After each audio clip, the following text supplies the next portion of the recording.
Hi there, my name is Erik Vermeulen. I'm a behavioural economics strategist, and in today's episode we're going to be talking about the availability heuristic and framing and how that has been used to great effect to influence behaviour.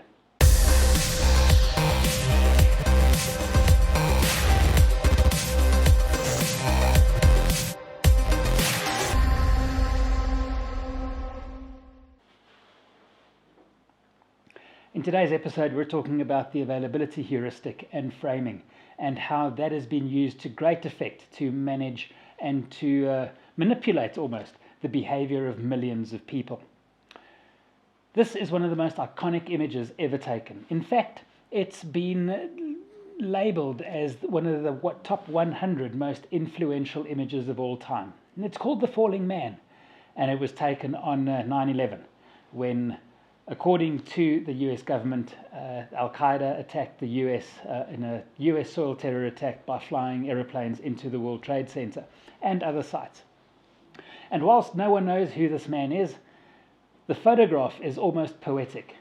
You can imagine this body tumbling out of control, plummeting 110 stories to the ground, and the photographer, Richard Drew, managed to snap this moment just at that moment where it looks almost angelic.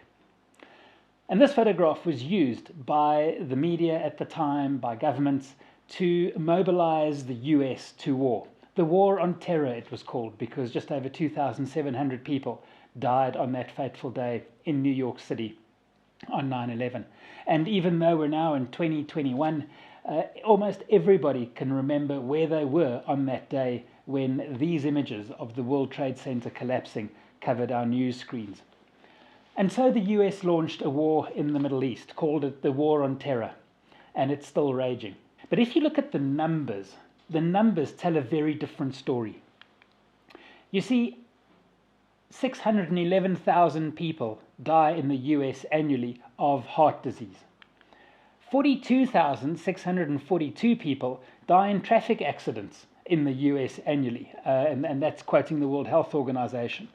And between 1970 and 2011, including 9/11, 5,270 people were killed in the US in terror attacks. More than half of them on one single day.